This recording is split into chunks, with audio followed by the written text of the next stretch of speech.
I am Angel Amoroso, and welcome to Angel Amoroso versus Show 11, Angel Amoroso versus Shelly Martinez. And this is I guess, round 3 for Angel Amoroso versus Angel Amoroso situation. So we're going to get right into it. And first, I'd like to start off by Googling my own name, since so many people say that when they do this, nothing comes up. So we're going to see what comes up. Oh, wow. I thought nothing came up, but somehow here we go. Whole bunch of jazz. Here goes my Twitter. Some photos of me. You know what? First off, let's go through some images. Just a few. Let's see what comes up. ECW, Angel Orsini, McFoley, Angel ECW, Tumblr, Timothy Theory. So, okay, I don't know why it comes up. We're pals, but me and John Reckner, Shane Douglas. Okay, reasonable. Okay. Oh, wait a minute. Hold on, that wasn't me. Here, we started off with a problem already. There we go. See that? This is not me. That is Angel Orsini. Problem that we run into all the time. The rest of these seem to look like me, except for there we go again. Angel Orsini, not Angel Amoroso. Again, Angel Orsini, not Angel Amoroso. Hoda, which is affiliated to me, so fine. Z, affiliated to me, which is fine. This slut bag. Moving on again. Yeah. Not me. Not me. This was a fun one. I want to go through this before I get to the whole 4chan post. It says, psst, from who? That fucking crazy nigger Angel Amoroso who fucked the entire ECW locker room. She now says she was only 16 when she fucked Mick Foley. Mick was not seeing his wife either. I never said 16. She also claimed to have been abused by Dave Meltzer. He's not even a fucking wrestler. What the fuck does that have to do with anything? Like, what the fuck is up with this crazy bitch? Anyway, she posted tons of crazy shit. If you dig her up, Twitter, or search on her YouTube, there's a video of her standing outside Foley's book signing from like 2 or 3 months ago, saying he molested her when she was a minor, and all kinds of vulgar shit in front of children, and shit. Bitch is unstable and fucking nutty. Okay. You know, whatever you want to go with there, pal. I never said 16, and yeah, keep making that shit up. There's me getting choke slammed. There's my fantastic friend Paul Heyman. There's some tweets that we'll get to that had to do with my my good friend Francine. Yeah, you know what? We're gonna go hit back here. And we're just going to go to all and see what kind of articles come up, because already I'm kind of irritated about the pictures. So, all right, we'll go to some videos. Okay, DDP, Maramu, Dennis Carluzzo, Angel Amoroso at the Tom Robinson Benefit Show, 11/1990. Can you figure out how old I was in that, or... Okay. See, this is why everyone's getting fucked up. I search my own name, Angel Amoroso, and this Angel Orsini comes up.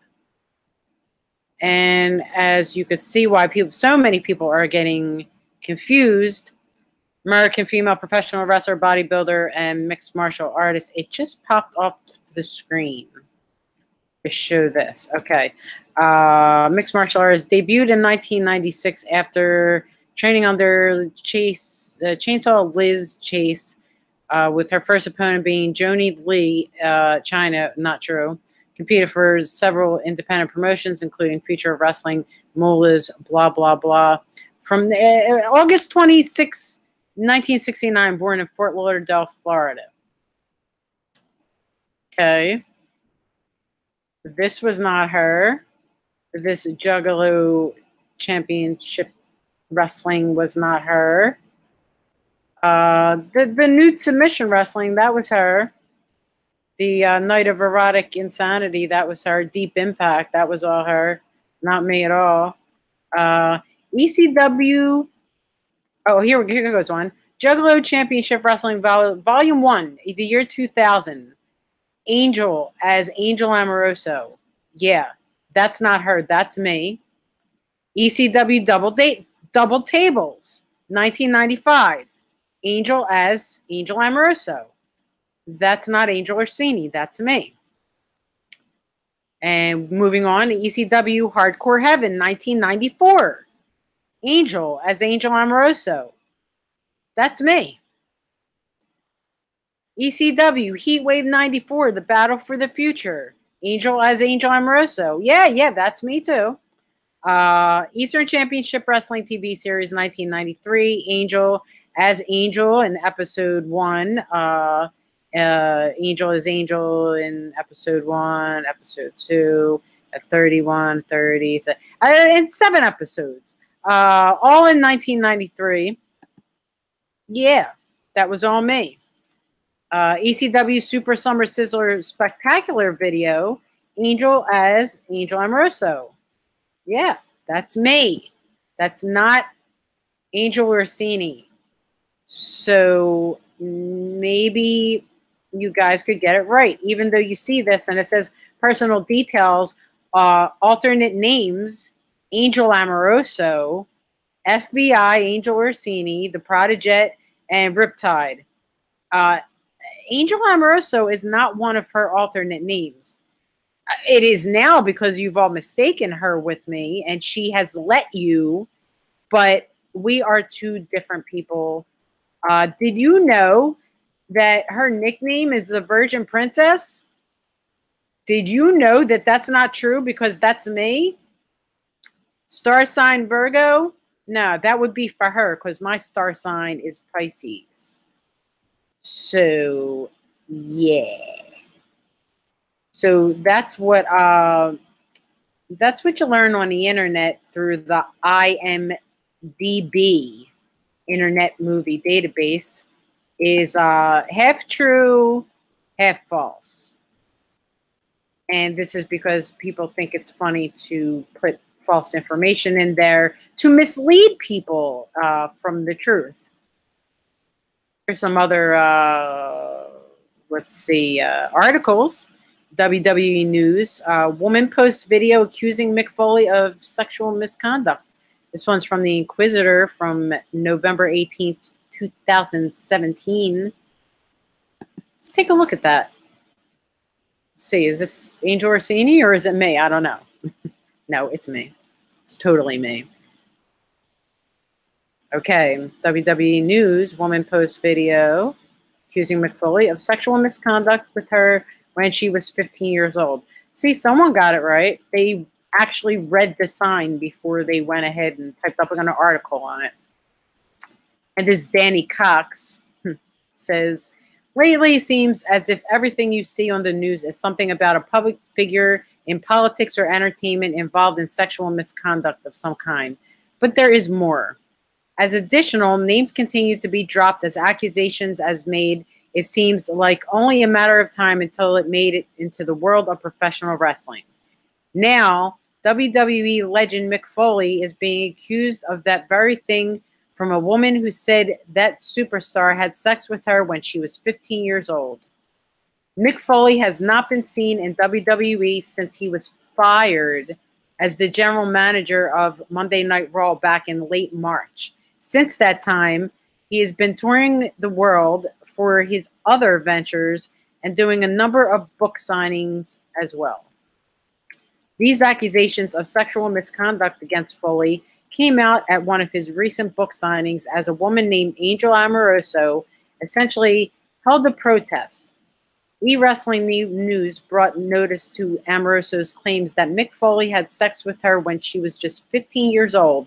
A self-proclaimed wrestling groupie, Amoroso said in a Facebook Live video that she wanted everyone to know about this as she held the sign with her claims. Pat Turner sent this photo along with reportedly took place outside the Mick Foley book signing earlier tonight. If you click on that link, you can see it. Ryan Clark, who's a fucking douchebag, November 18th, 2017. There is a bit of strong language in the video, so please view it knowing that it is not necessarily safe for work. Angel Amoroso claims that Foley had sex with her in Pennsylvania when she was 15 years old. She also claims that some of his wrestling friends had sex with her when she was just 12 years old. She states that Foley is a child molester and a pedophile who preys on young girls. At no point during the video does Amoroso drop names of other wrestlers or even enter the store where Foley's signing is going on. Foley does not exit the store to confront or speak with her and has not released comment of any kind regarding these accusations. The only thing she does specifically state is that the other professional wrestlers who had sex with her were WWE legends.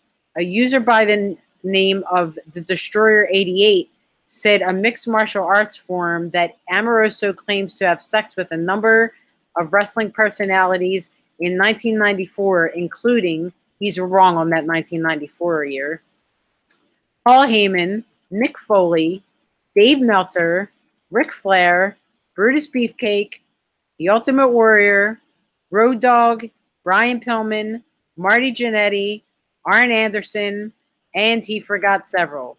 In a video she posted on YouTube, Amoroso even claims she began dating Paul Heyman when she was only 12 years old.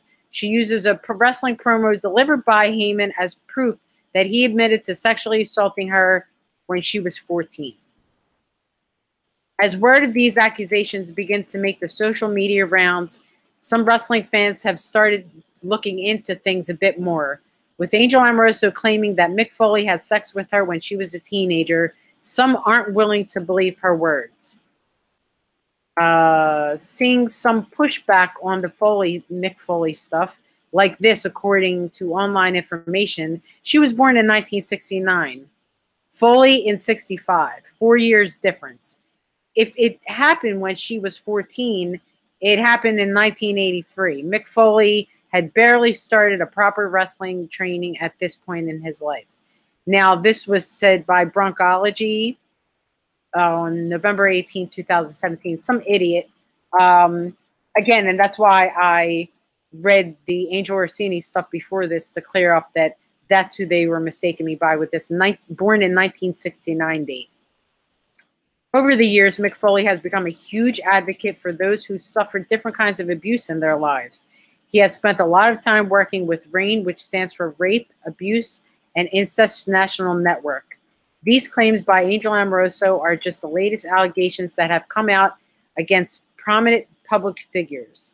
She states that Mick Foley and numerous other wrestling personalities have sex with her and performed sexual misconduct with her when she was an underage teenager. It is not known whether Foley or WWE will have any comments on these claims, but they now are out there and making the social media rounds. Well, they certainly did make their rounds, although some people would have you believe that no one else was covering the story at the time. Several other people were, and a bunch of people, some people had correct information, some people had some information right and other information wrong, but these people didn't talk to me, so you can't expect them to have all the correct information when they, they were just assuming from what they heard from other people. And we see all this, these other articles here that I think we might just get into a little later and go ahead and make a whole show out of, because it's just a lot of different stuff. What I'm trying to find here for you now is an interview that took place between myself and Shelly Martinez, along with her sister Danielle, and where we talked about this situation in full. So I want you to hear that instead of reading all these comments. I want you to hear the actual interview and the comments that I made during an interview. Okay, and this is called Save Wrestling. Angel Amoroso interview with Shelly Martinez on Patreon, conducted January 17th, 2018. And if you guys are interested, I suggest you give Shelly some support, because she definitely deserves it. And as I said before, I appreciate her and her sister giving me this time and this platform to share my story. I think she did a very good job with editing and whatnot, and I appreciated the time. Again, this is Save Wrestling, interview with Angel Amoroso with Shelly Martinez and her sister Danielle Martinez. Listen up. Testing, 1, 2, 3. All right, hold on, I won't laugh. Okay. Testing, 1, 2, 3. Hey guys. I thought that for my audio diary, I was going to do an entry about something that has been very personal to my life. And what's crazy is the entry I'm going to share with you is something that I actually recorded, and I didn't even realize this till right now, and I started editing the audio of this. And exactly 1 month ago tomorrow, which tomorrow will be January 14th, 2018, is when Danielle and I both recorded this interview. So I'm just going to go ahead and let you guys give it a listen. And I just want to say for the record, before we get into anything, that the whole purpose of this audio diary entry is not to point fingers, not to be gossipy, nothing negative. I'm a firm believer that you should go to the horse's mouth when there's an issue with something. And for me, when I got involved in this situation, I wanted to hear the side of the story of the people involved. Now, only one of them was willing to talk about it.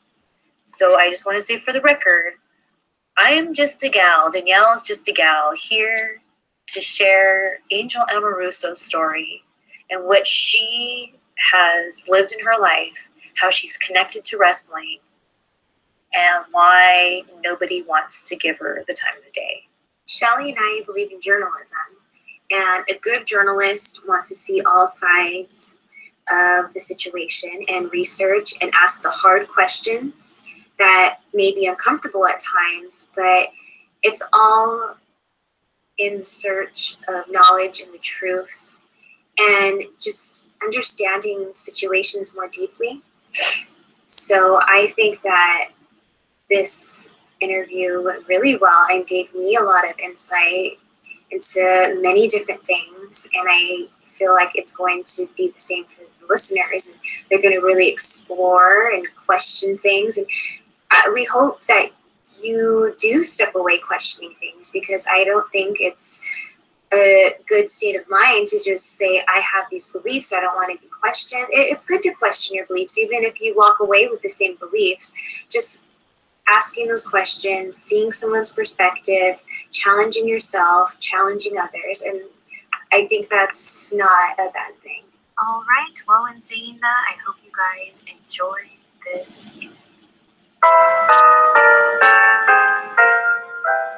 Okay, so now I'm recording, just so you know. So can you just say your name and that you know that I'm recording you? My name is Angel Amoroso Walsh. And I'm aware that Shelly Martinez is recording me right now for an interview about my topic. All right, awesome. Okay, so I guess the whole way to start this is just to tell you how I came across your story. And it's just been one of those things where, the whole thing here in Hollywood with people, well, now it's people. At first, the women coming forward, and now people are coming forward about different abusers in Hollywood. It really spoke a lot to my heart and soul, because I always knew that stuff existed, but being that I'm involved in wrestling, I really related to it all with wrestling. And it was just one of those things where I was just, on Twitter tweeting my thoughts about different things. And wait, hold on. Okay, I'm going to start, because I'm leaving a lot out, and I don't want to leave anything out. So I put the first thing, Danielle. I edit, if people are listening and they've been following Snapchat, I have been doing little previews, and people saw like that night when I was trying to edit this, and like my computer was being crazy. So it's been a huge journey, and taking a lot of energy out of me, and matching up the audio. It was like so draining. You just got home from work a couple hours ago. Our friend was here. I was able to talk to you guys about it, so I feel a little better now. But what I did when you were at work is where I knew I wanted us to do a little commentary in between, to just whether I felt something needed to be elaborated or justified or whatever, because you never know how people are going to take things. So I had that spaced out, and for this one in particular, I was very taken back at how uncomfortable I sound. At times, I'm not making sense. My thoughts are all over the place, and that's something that I've learned about myself. Like, if I'm around somebody that has, like, a weird energy that, like, I clash with, I notice I'll stutter, or I'll like, it's almost like I don't even know how to talk for a moment, and that's how I felt when I heard this. Well, it's interesting looking back on things, and we watch things like Married at First Sight, which is a reality show that's like very high pressure. And basically, they do a thing where they have experts matching people up, and then they have a recap of stuff, and it's revisiting moments. And there's certain energy behind certain moments, and it can be distracting. And all of a sudden, like, you're stuttering or whatever, and it's like you're being nervous because something's happening within you. It's like you're stirred up. Mm-hmm. And that's how I felt, because this was at the on a Monday, I did the retweet, and then later got Angel's Twitter handle from somebody on Twitter. And if you're listening to this and that's you, please tweet me, because I've tweeted too much and people tweeted me too much. I can't find it. So that was on a Monday. On a Tuesday, she wrote me back and agreed to do an interview with us. And that Thursday, we did the damn interview. So everything was very new and fresh to me. So when I'm hearing this, and this is like the 10th billion time today, because I put this together and I kept going over and over, I'm still so tripped out on how, to myself, I sound like a babbling idiot. And my thoughts are all over the place, not making sense. And that's why I wanted to leave it actually in and not edit it out and have those raw moments, because that's where I was at when we interviewed freaking Angel. I am in a different place now. Yeah. But when we interviewed her, I was still in the, what the hell is going on? Like, I'm interviewing this chick, and like, people are gonna be mad at me. Mick is not gonna be my friend anymore. A lot was going on, and that's why I mentioned the whole Married at First Sight thing, because they shoot things under a lot of pressure, and then they edit it later on down the road. And it's one thing to shoot something and then have something posted within days of it coming out, and that can be awesome and amazing, but I think what can be a really trippy experience is posting something, and then looking back on it like 2 or 3 days later, or recording something and looking back on it 2 or 3 days later, or even a month later, even more so like how we did. It was like a little over a month. Yesterday was a month ago that we recorded this. Yeah, because we were starting to think about different things, and then we go on our lives, and all this stuff is happening, and this is not a new idea to us. So you kind of revisit it creatively, and I think that's something that's very common in many shows and many things that are produced. And you know, I get the novelty of things being like, oh, this happened in a sequence. But it's kind of cool to like shoot stuff and then come back to it. Yeah. And then say, oh my gosh, I kind of forgot about this in a way, emotionally at least. And wow, I totally think differently about it. Well, here's what's interesting. We're going to keep carrying on here. And for me, there was a lot that I've been replaying in my head from this interview, but there's so much that I totally forgot about or didn't even grasp the first time. So I'm curious to see if you have the same kind of experience. Yeah, well, something that we're talking about is just so much happening at once, and audio and all these different factors. So this is going to be a time where we can actually sit down and listen to it together in a very clear way. So yes. And not only that, but for you guys, you don't know this, when I first, the next day after we got the interview, I was going to edit this. And what happens is, and you'll hear in a moment, of my audio devices that we're using to record, it gets filled with memory. So I felt like crap. I can't take the time to dump all this footage onto my computer while she's like there waiting, like we started the interview, because we were about 6 minutes into it or something like that. So when I heard, and so what I did is I was like, okay, I'll just record it on my laptop and just use that microphone. Well, Danielle and I sounded okay, but Angel sounded at times not even, but you can't even understand what she was saying. It just wasn't that good. And I was like, oh no. So I told myself, okay, I'm going to stop reviewing this now, and I'm going to review it with Danielle so we can do exactly what we're doing right now. But we can kind of talk about what maybe you can't really like make out what she's saying. So I didn't even tell Danielle this. And then the very next day, Angel wrote me saying, hey, I don't know if this is any use to you, but my daughter recorded my end. So if you want that audio, you know, if it's helpful to you in any way, like, let me know.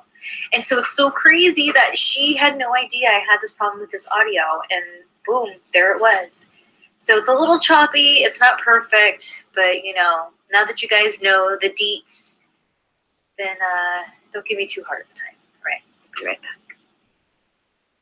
Okay, so what had happened is my friend Ryan, he runs a site called Pro Wrestling Sheets, and he had post something about Vince Russo, and Vince Russo was saying in an audio clip that there was a female, I think he said diva or former diva, I can't remember, that she had confided in him that she had been raped before.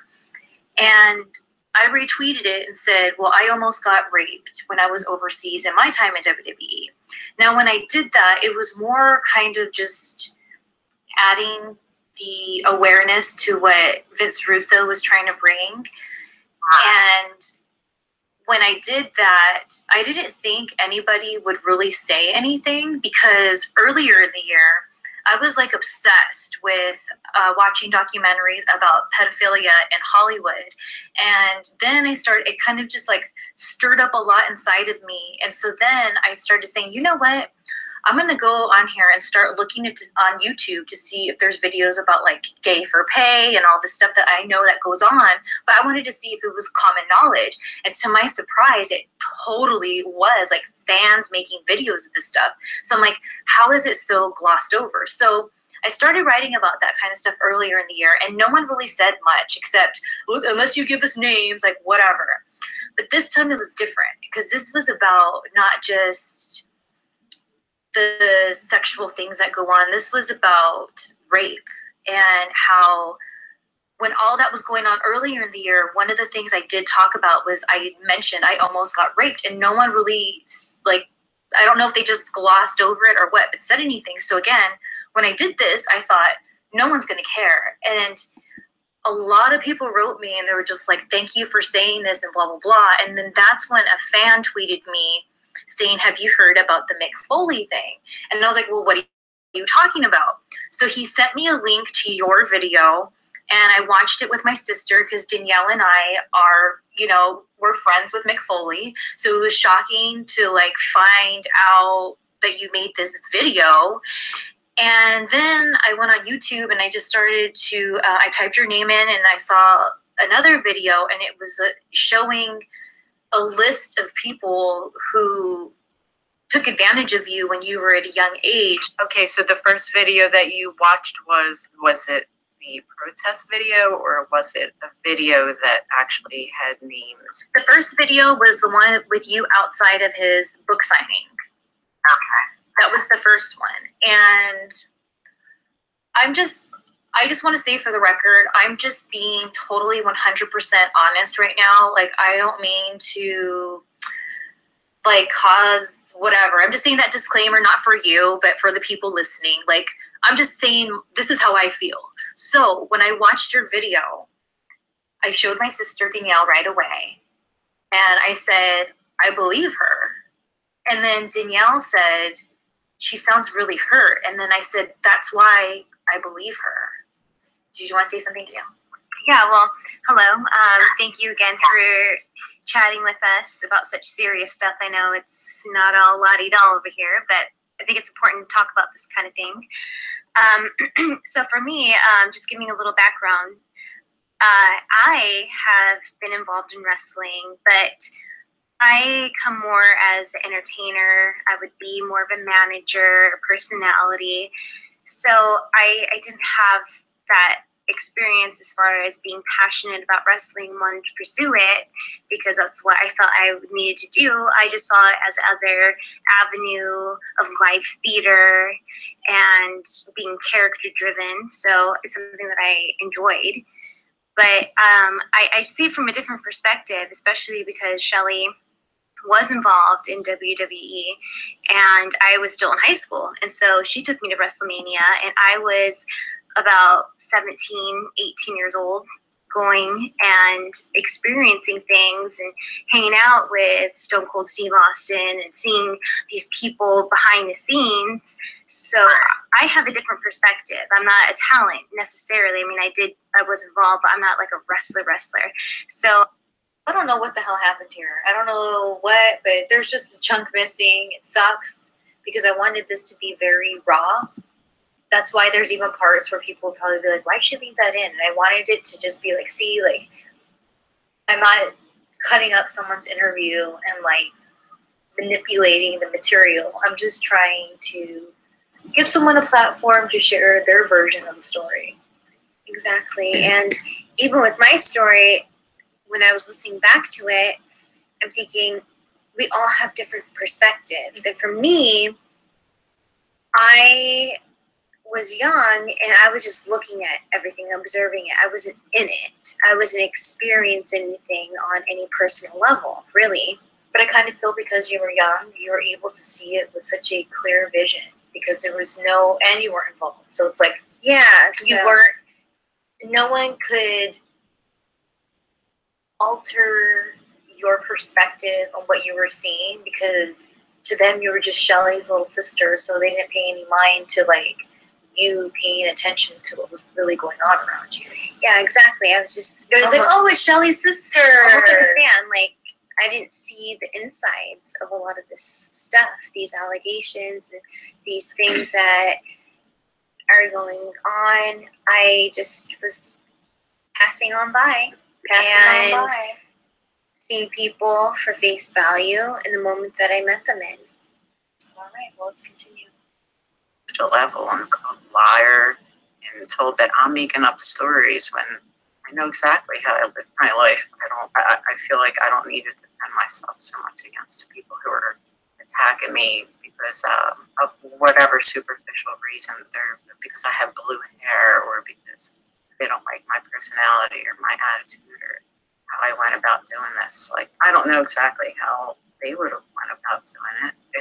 If you know what I mean, if they were frustrated to the point that I've been frustrated too.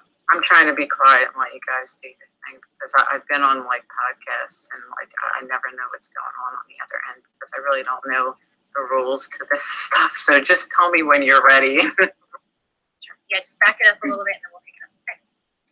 So I have been somebody who has been a bit of an outsider, and I am involved in a sense. At the same time, I'm not. And so I've always had kind of the luxury of having a different dimension of perspective. And it's easy in any group of people, you know, social studies. I went to school for psychology. I love all that stuff. But there's things about group settings and small environments. And once you're in it, you allow certain things are known, all this stuff. And it's easier for me to see the corruption and see things that stand out because I am a part of it, but not. Right, you've been within the circle enough to know that there's things within the circle that don't really get to go outside of it without people protesting it and putting you down so much that you don't want to talk about it anymore. Exactly, and it's crazy because I have heard these stories and experienced things in a detached way and see what people go through within the business. And it's something that I am just blown away of how bad business things are, how corrupt things can be.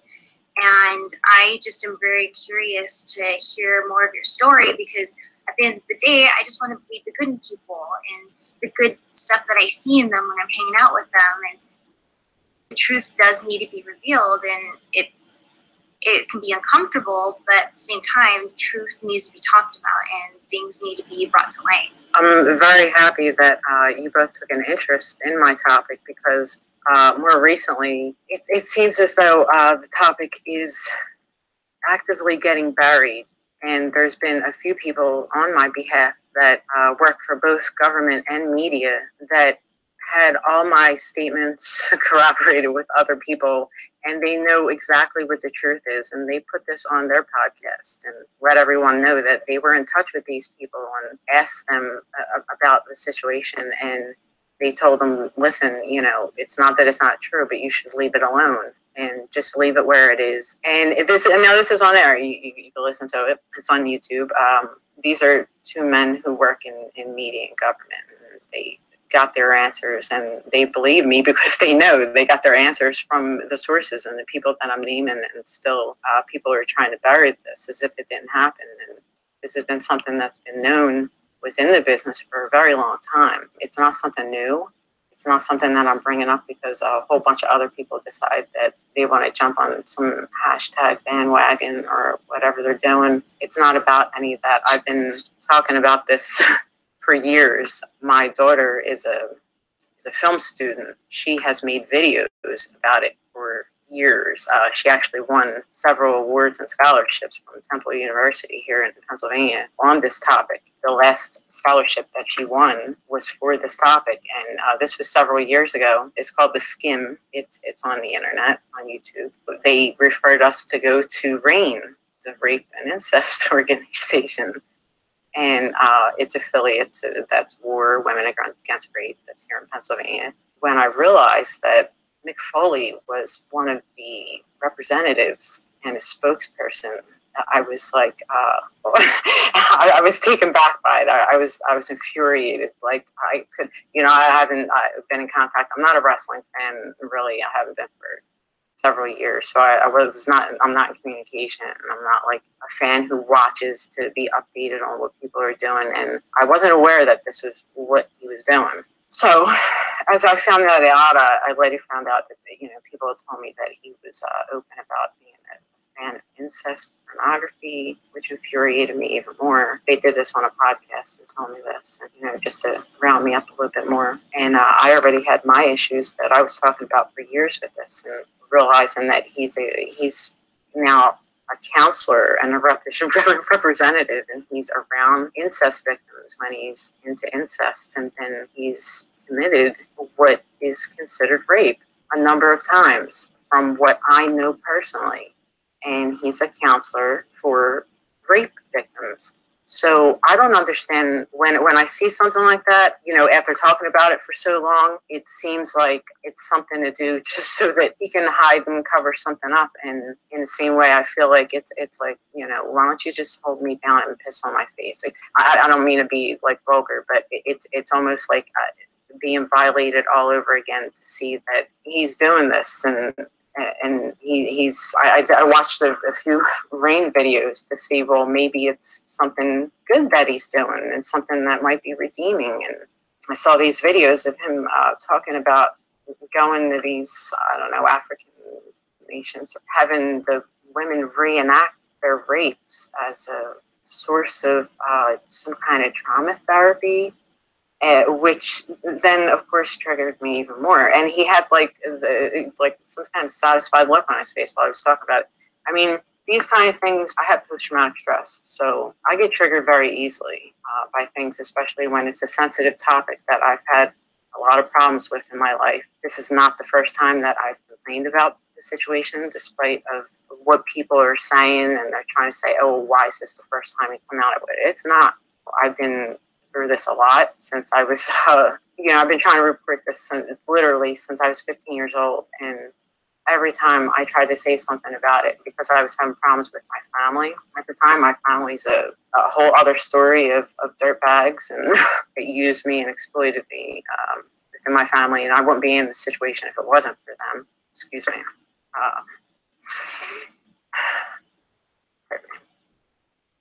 Okay. So, I got involved in this at a very early time, and I did try to complain about it with police reports. I did go to local police, and because of the problems I was having with my family, he told me to go home and talk to my father about it. And because of people that my father was involved with, no one would listen to me. And my father had me put in a mental institution several times. And, they did this over and over again. Every time I tried to complain about it, at one point when I was 15 years old, I got married. And my husband, who had seen everything that went on in hotels previous to that, from when I was like 12 and 13 or 14 years old, because he used to hang around hotel lobbies and see me with people. And we got married later, and he knew what happened. I tried to report it after we got married, because I had a breakdown. After I got pregnant with my daughter, I had a breakdown, and I wanted to report it again. And again, they threatened to take my child away from me if I didn't shut up. I went as far as to call Montel Williams, and then he, had to retract everything, because I had to retract everything, because my family was telling me if I went ahead with saying anything and dragging them through the mud, how I would suffer. And they were already making me suffer. It was a circle. And then I had my daughter, and I figured I would shut my mouth, because I didn't want to have my daughter taken away from me. And I was in a lot of lawsuits with my family about my daughter in custody and whatnot. And every time I tried to bring it up, it was ignored, because so many other things legally were going on in my life that they were listening to my family, and the things that were making me look bad over the things that, except for that stuff, they didn't really, focus on that stuff. I was taken to hospitals, and there were reports done. I went to Planned Parenthoods and examinations in hospitals and reports and everything. And it all went back to my family actually helping these people to bury things. And no one understands how I actually came up in my life and my family, and how they were to me, and how they treated me, and how they are actually responsible for leading me into this and bringing me around the environment that they did. And I'm sorry, I'm going on and on. No, it's okay. It's interesting that you're bringing this up, and it makes total sense to me, because leading up to me doing that retweet, which led me to finding out your story, my cousin and I recently, I would say in the last couple months, have been reconnecting on Facebook. And she lives out of state. She moved out of state a long time ago. And in my family growing up, there was a lot of sexual abuse. I was involved in child pornography. And there's a lot of stuff that I couldn't remember, and I just thank God for my sister, because we've been able in these last 10 years or so to reflect on moments and then almost fill in the blanks for each other so that we can understand why we are the way we are. And so when my cousin was like stirring up all of this stuff, and all this stuff was just coming, and I was remembering things or tripping out, that's when I retweeted the thing and I started thinking about it, and I saw your story. I just prayed about it. I prayed because I was like, I know I need to do something. And then I started thinking to myself, that actor Terry Crews, who's been very vocal about, being, taken advantage of, or people trying to take advantage of him, I retweet him like all the time. And I thought to myself, you know what, Terry freaking Crews on Twitter, when he's talking about these people that have done these things, he's like mentioning them, just like how you had the guts to go into, you were just behind your computer writing these things. You went to this signing where he could have, easily said, hey, whatever, but that just didn't happen. And so I thought, I feel, and it was a weird feeling I felt, what? My family was always like, with all due respect, if anybody in my family ends up listening to this, I was always told they're Christian now, so we have to forgive and forget. And my sister and I have kind of been, they're very distant to us, aside from my mom, because they know that we want to talk about all this stuff so we can heal. We need ownership. We need for these people who turn Christian, not, okay, that's fine, but you need to own up that you did these things that carried on to, especially for me, I've done some things that I really wish I would have done differently, and people can be like, oh, well, Shelly's just a slut, so who cares what she's saying or think. But it's like, do you ever wonder why I did those things? And when I kind of dug into your story more, I was like, I get where this gal's coming from. I bet you she has a dark past, and that's why she put up, because the first thing people say is, why did you put up with it for so long? And why did it take you so long to say anything? And it's like, it's not. Why'd you keep going back and comments like that? I wish it was that black and white. But that's why these people are predators. They're not just people who are going to just be a one and done person, and then you cross that line, okay, whatever. They're predators, and they seek out people who have been victims before. They know what to look for. And it really bothered me, because this is a person that I call a friend. And if anyone thinks that I am betraying McFoley, before reaching out to you, what had happened is, again, I prayed about it, and then I texted him to see what his side of the story was. I didn't hear back from him, and you're not going to, because he knows he's wrong. I mean, if I was him, I wouldn't address it. He hasn't addressed this to anyone, and a lot of people have gotten in touch with him about this, and his silence should speak volumes on the situation, I believe. But people obviously don't see it like that, because they're still calling me a liar, and then taking what I have said and put out there, and they're twisting it. And then other people who have radio shows and podcasts and whatever are getting, they got all my material. I'm sorry, I hated to interrupt you there. I think you were saying something. No, we're just having a conversation. They got my material, the live stream, and then all the videos that have been on this subject, and then videos of my family that had nothing to do with it really. And they did a whole 5 or 6 episodes that they're still doing on a weekly basis of playing my videos, taking all my posts off of Facebook and Twitter, and dissecting them, but reading them and reading the wrong information.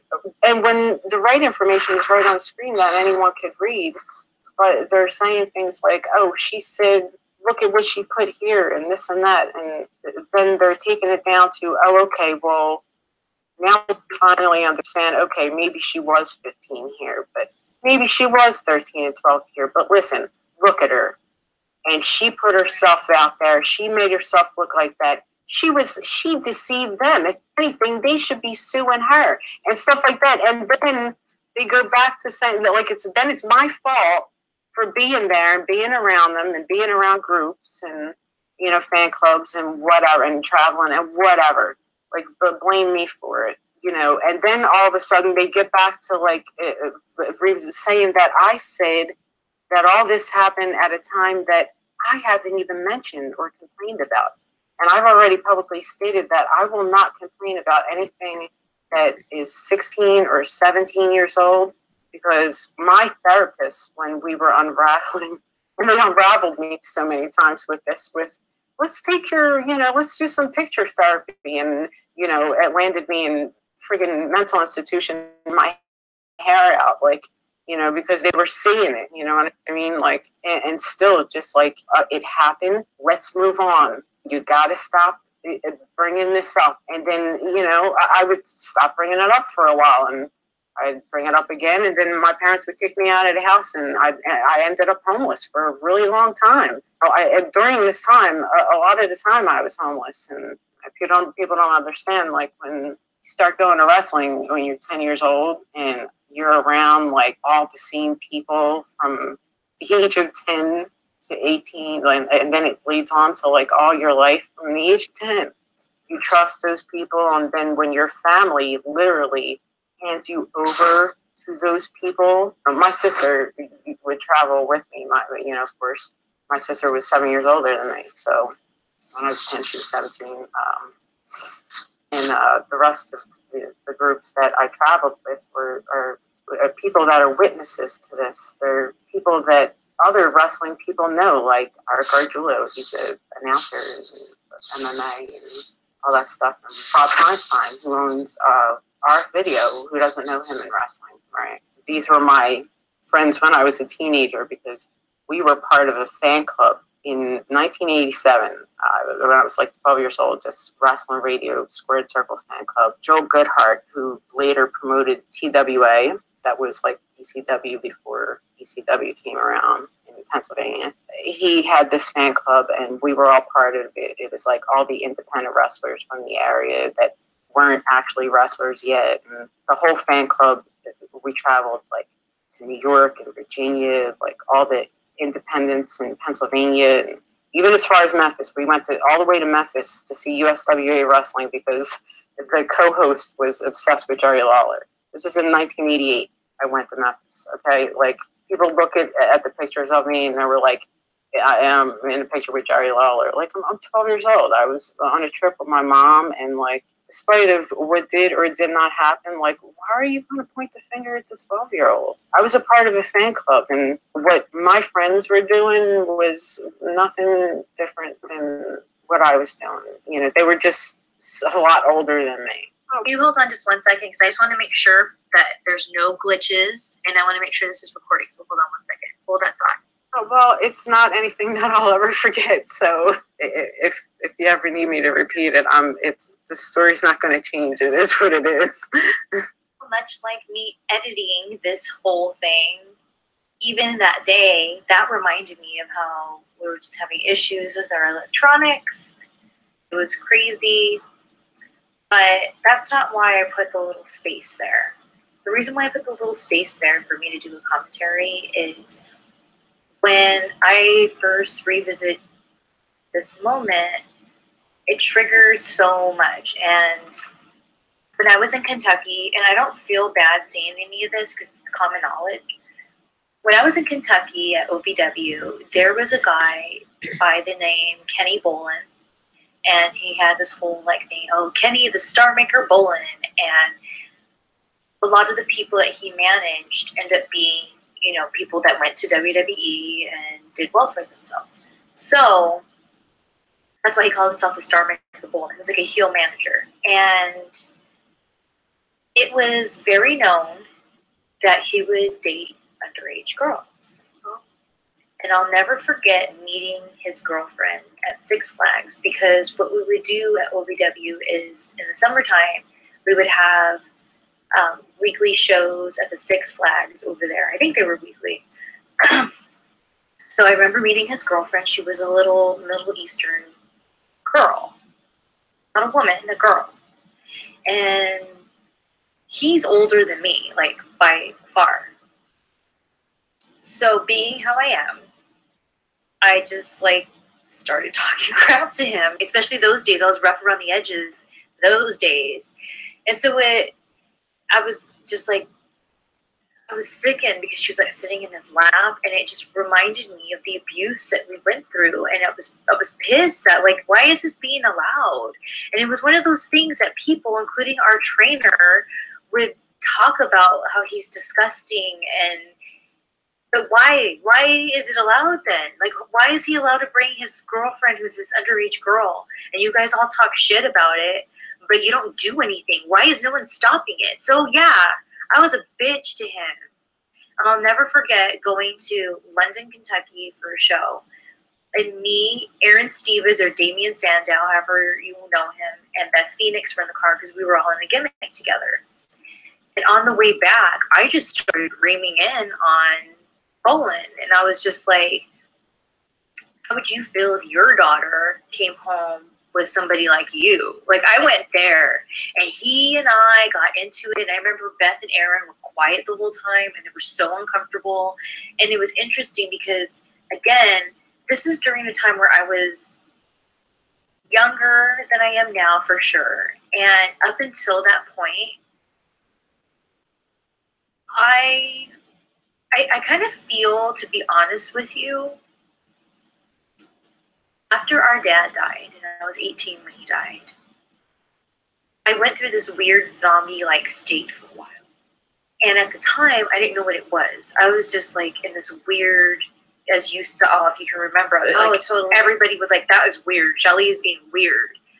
So now, looking back, I can understand it, because like our dad was one of our predators and a drug addict. And that's really sad. And I see that, like, not to be like, oh, da, da, da. And I want to give a shout out to Janice Dickinson. And I know that's so random, as they call it, the first supermodel, because if you remember, we used to watch Dr. Drew's reality show, and Intervention is the show that triggered me to remember all these suppressed memories way back when. But Janice, when she was on there, I remember with such truth and just saying a matter of fact, she just saying, like, she was like in a fight with somebody that was in the group, and she was like, well, I grew up with a pedophile father, and da-da-da-da-da, and she said it was like, it was so normal, and it really took me by surprise, and I was like, yeah, that's what I had, a pedophile father, a drug addict, pedophile father. And that was hard for me to accept that truth, because I want to remember the good things. And that's why when people want to say, like, with this thing about Mick, oh, but he's such a good guy, like, I get that. And that's why I've dragged my feet in getting this thing out, because I have all this guilt, because my own father, the person who's supposed to protect me, to protect you, was preying on us. And then not only that, it took me so many years to be able to say out loud, you know what, at the end of the day, my dad was a drug addict pedophile. And once I was able to say that, I was able to accept it and kind of look at him as a person, not just our dad. And going to this thing, when I saw this girl, I remember thinking to myself, why is it weird? And why is everyone all shocked that I'm being so bold? Like, look what the F he's down. Like, I'm the asshole. And I remember that's when Paul Heyman was just like getting involved in OVW, and I don't know what the details are, but I just know that Bolin was like, you know, I talked to Paul Heyman like if they were buddies, and I could get you, like, pretty much saying that he can get me fired. And I was like, whatever. And we weren't cool for a long time. Now, I know that Kenny Bolin says nice things about me now, and I've been nice to him since then. But that doesn't mean I don't condone what he has done. And it's not like he's like, I even, it's weird, I allowed him back on my Facebook. He was my Facebook friend for a while. And then one day I was like, you know what? At the end of the day, and then what he told me, that's why it goes back to this, I'm sorry. But he told me, well, that's what I learned from Jerry the King Lawler. Get them while they're young and they don't know. So when I heard this story, when Angel's going on about Lawler and her in the picture, and people are like saying, "Oh, look at she's in the picture," and just saying, "Well, what about the adults?" It triggered this Kenny Bolin thing, and it's weird. And I'm not. And the only reason why I'm saying names and whatever is because A, this has to do with underage children. So yeah, I am going to say names. And B, everyone knows he's open. He took this girlfriend. I don't know the other girlfriends, but he took this young girl who was not of age, and that's how I met her as his girlfriend. And everyone wasn't cool with it, but they allowed it to happen. That's a lot.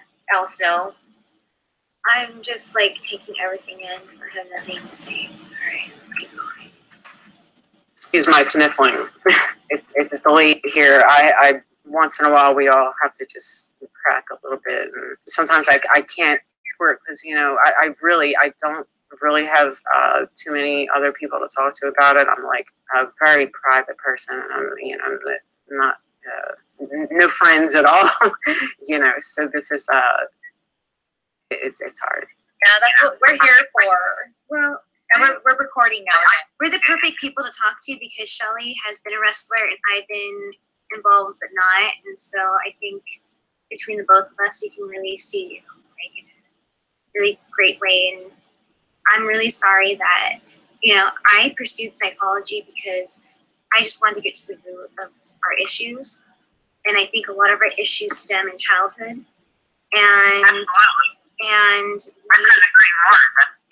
And we continue to relive traumas and re-expose ourselves to different things until we find peace with that. And being a child, you naively think that people that are older than you have the wisdom to not take advantage of you.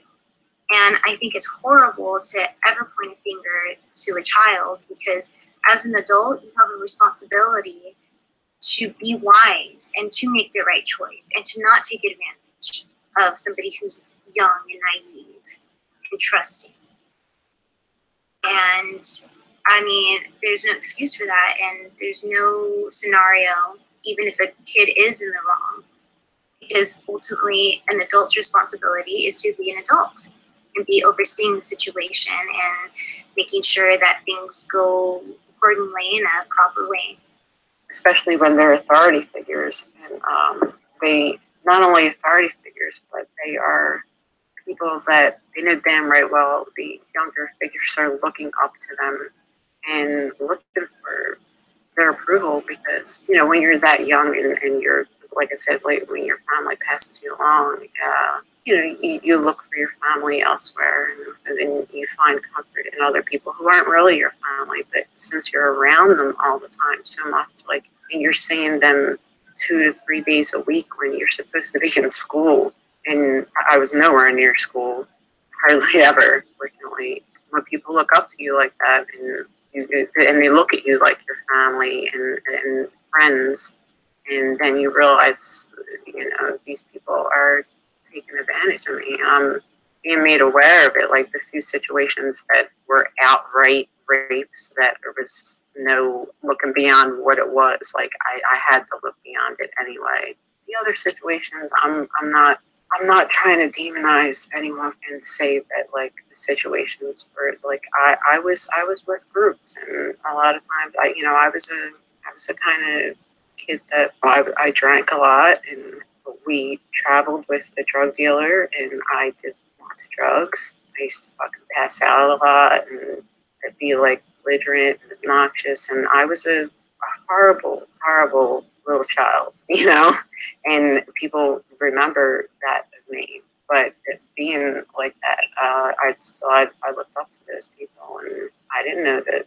I thought I was just having a good time with my friends and family, and I didn't look at it as they were molesting me or abusing me or whatever, and whether or not they were being rough or gentle or however they were, or doing it when I was passed out or however they went about it, I wasn't taking it that way because it was my friends and family at the time. I don't want people to hate Mick Foley. I didn't hate him, and part of me that I still don't hate the guy. And everyone that's on that list, like of that video that you did see, I'm not going to say that I hate those people because I know how to control that part in me that is just like, I understand that my anger comes from what they did to me, but I'm not going to carry that hatred in life because it makes me sick. Every day in my life, it's made me sick.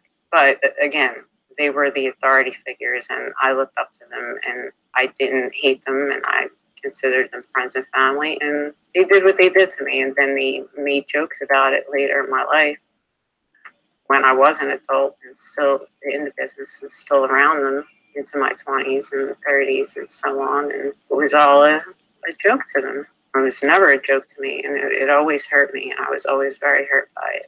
They just didn't care because they had something to keep around with big tits and laughable qualities. Like, oh, just do anything with her. You could fucking rip her clothes off, make her cut her face up and bleed all over the place, and have her, choke slammed by all these people and going through tables. Like, have her do anything. We don't care, and then laugh about it after it's done. Like, and then not acknowledge it later. Like, I never existed. And that's going into my adulthood, which I don't even want to get into because then people will say that I brought it up, which I don't want to confuse people because none of the things that I'm complaining about right now is anything that happened to me before. This is stuff that I'm talking about 16 and under I'm complaining about.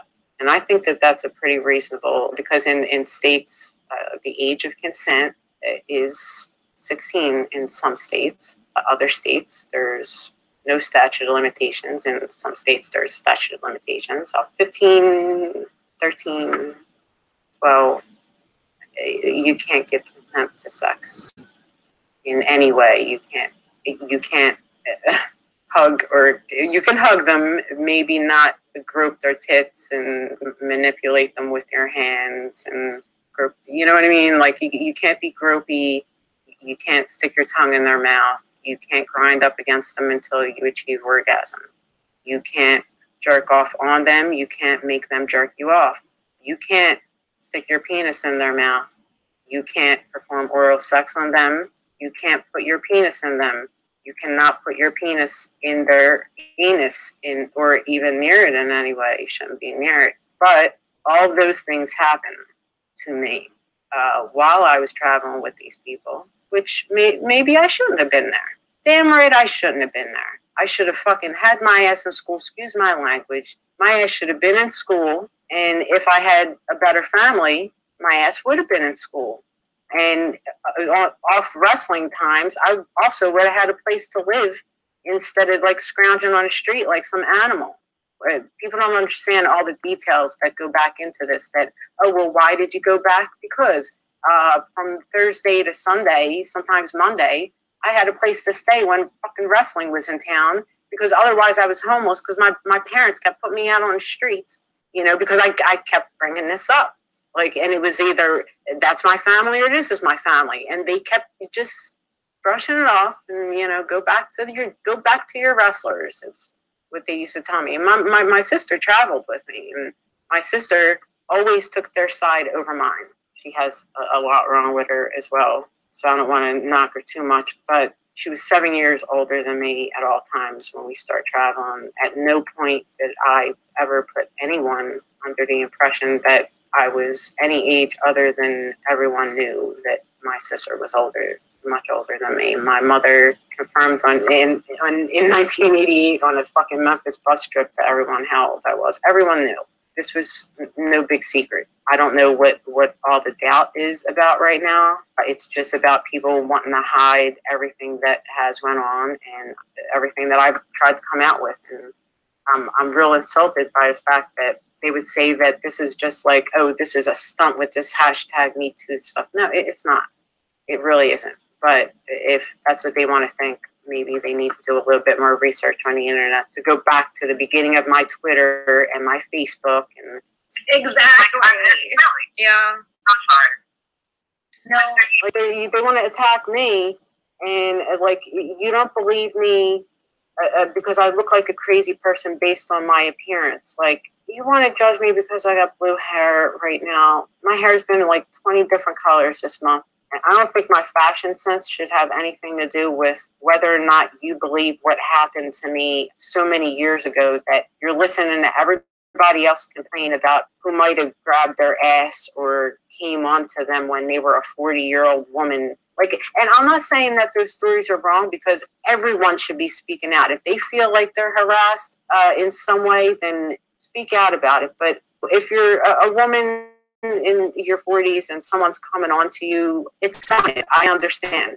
But I don't think it should be compared to a preteen and a teenager and an adolescent and a young adult being taken advantage of by a bunch of people who are looked up to as celebrities and figures that, oh, they could never be lying, is what people are saying. Like, well, they are lying. Like, if they're not really lying, they're just not acknowledging the subject and not answering it, hoping that it will go away, or I'll kill myself off of all the negative response that it's given back to me in these people that are harassing me on every form of social media, that like just telling me to kill myself and I should commit suicide, and people digging up things from years ago now about, here's a picture of you from this and that. Like, so what? Like, what? I mean, what does any of this prove, except that you're misdirecting everyone from the facts that I've been telling this story, and now everyone decided to pay attention to it because I went outside like a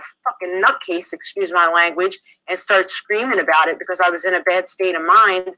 And now everyone pays attention to it and wants to say that it's a lie. And they, oh, well, it couldn't have happened because I just heard about it. Or, oh, I know him and he would never do anything like that because it's all the charity work and everything he's done. And he's got a family. Why would he want something that looks like you? Like, he didn't have a family at the time. This is specific things that people don't know the details of, that if they would just fucking listen, or just go on my Facebook, that they're so intent on going on every single day to post something negative about me, telling me to commit suicide and giving me creative ways of how to do it. But they won't go back in my timeline and just see that, like, this is, I was like, how long have I been saying this? And these people are, you're just coming up with this. And it's just so sickening that I don't know what to do with myself anymore. But as far as the mental illness that has stemmed from this, I have to say, I woke up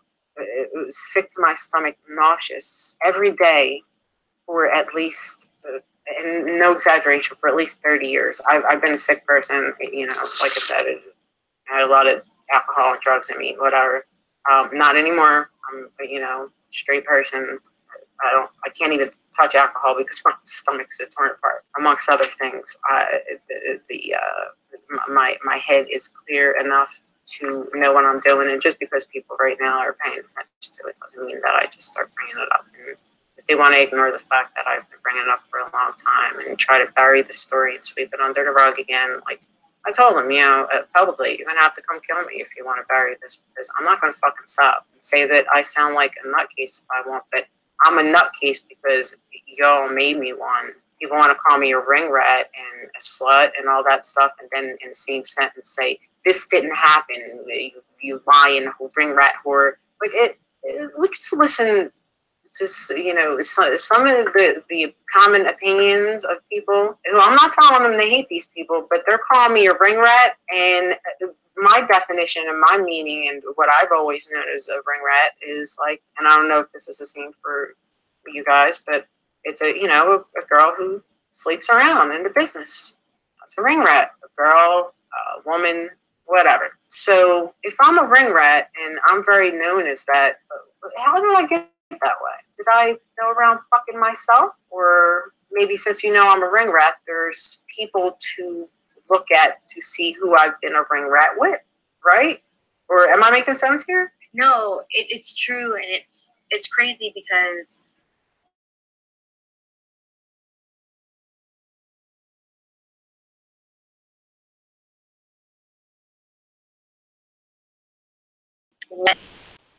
no one ever talks about, well, what about these guys that have these ring rats? Like, you can't talk about, oh, these ring rats, oh, blah, blah, blah, but what about these married men, these men that are in relationships, these men that are messing with girls that are younger than they should be. No one talks about that. And it's interesting because kind of on this topic, there was something that somebody on Twitter, it's called Wrestling Sexism, I think is their handle. And they had said something about a ring rat. And I commented on it and I said, well, the worst is when it's a worker rat. And then their response to me was, well, we don't like the demeaning of anybody. And I agree, that's fine, but it just is what it is. And there's just like so many different dimensions of it. It's like, okay, you have the girls that aren't wrestlers. So those are the girls that I feel really get mistreated. And then you have the worker rats. There's the girls that are wrestlers or are in the business. And they are treated the same way. But you have to be a little bit more careful with, because if they, especially like in WWE, you're traveling, you're working, you're seeing them. Whereas the ring rats, you can just leave in the town. So it's like the worker rat. And then, like, none of that, it's almost like, okay, before anybody gets all bent out of shape, I'm not saying that all women are worker rats. I'm not saying all the women in WWE are worker rats. I'm just saying that there are worker rats out there. That's all. See, because there's two different time errors here, I think, though, because you're younger than I am. I'm older right now. I'm 42 years old right now. But I think in the time that I was in, there wasn't like a whole lot of young girls who were rats. There was a lot of like Memphis rats who were like 12 years old, like always down south. There's like tons of 12, 13, 14-year-old rats. It's very known anywhere down south. But then in the era that I'm from, like in the 80s, there really weren't a lot of worker rats, as you put it, like the girls who were rats because they were in the business and that's all that they were around. So that's all that they were sleeping with, which really no one should consider a rat. But I was in kind of a different category because I was around all the workers and I was sleeping with them, but I was also working on independent shows when I turned like 14. And you can see these on YouTube. There's one that there's a whole bunch of NWA guys on, and then I make my debut on that. It's at 15 years old, and you can see that anywhere on YouTube. Girls, like only a couple that I know of that were like with my situation, where you want to look at them and you want to say, oh, well, you can't really say worker rats or whatever. Like, I'm going to take you from your childhood and leave you all the way into adulthood as like, and the thing is, the sad word about rats is like when I was younger, when I was like old enough to understand, 11, 12, 13 years old, like what a rat and a groupie was. The reason why I understood what it was because the people around me, like in the fan clubs I was in, and then I became a part of the promoters group where, of course, they called us all groupies. And later on in life, I put on my Facebook profile even that former groupie, and I put the years from thinking that people would match it up, that I was born March 4th, 1975. I'm 42 years old right now. So if I put that I was a groupie for Jim Crockett Promotions, NWA, and WCW from the years of 88 to 91, like break apart when they sold their company and did all their shit. Like Facebook will only let me put so much. But if I put that information on my profile, because by this time and this point in my life, I have a pretty morbid sense of humor about how people see me and refer to me. So the people who remember me from that era of time, from when I was a child, remember me as a groupie and a rat. So when I put that on my profile and people are like, oh, look, she's bragging about being a groupie and blah, blah, blah. No, I'm not bragging about it. It's just a fact. That's how people remember me. It's like listing yourself as anything else. If you're a former doctor, you still used to be a doctor. So put it on up there. It may not be like such a prestigious title, but it's one that I'm not going to hide from, because if I hide from it, then I'm hiding what people did to me. Like, why am I going to hide from it when that wasn't only a childhood title, but the people who molested me brought it into my adulthood by letting everyone know that I was known as the most notorious groupie in the world of professional wrestling. Paul Heyman says in an interview that was more shoot than anything, shortly after I turned 19 years old. Now, if you calculate that, like, how would I become the most notorious groupie in the world of professional wrestling by the time I'm 19? If it takes a while to become the most notorious, I think. I'm not trying to make a joke out of this by any means.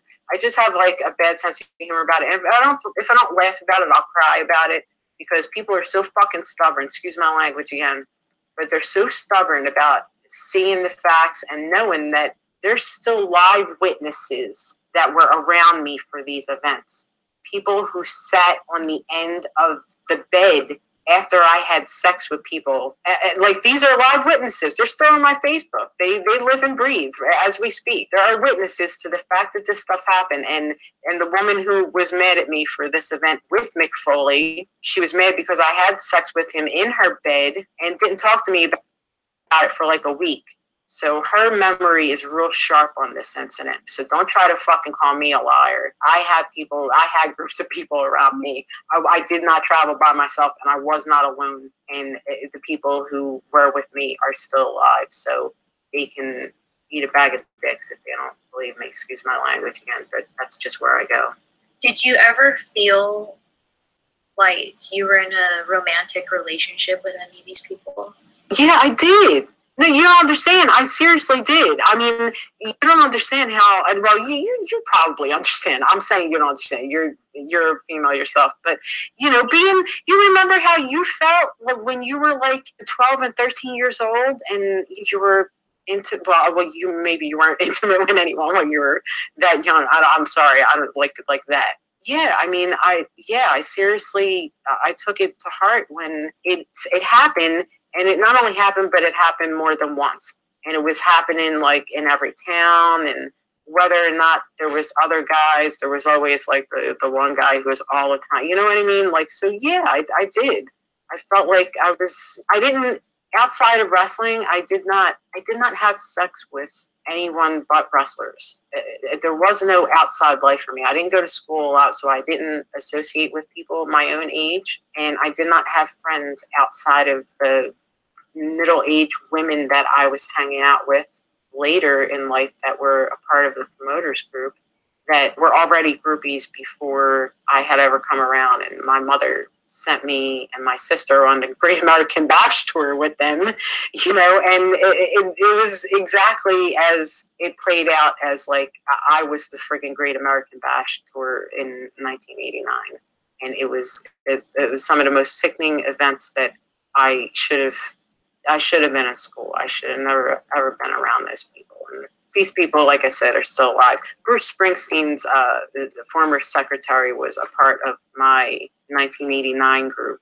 She's still alive, and she attended all the events with us from Philadelphia to Maryland to Virginia and West Virginia and New Jersey and DC and New York and Chicago. Like, this is from 1988 to 1991, like WCW, NWA, Jim Crockett Promotions, WWF, any independents that were around. I was there with these women who everyone already knew as being groupies way before I came around.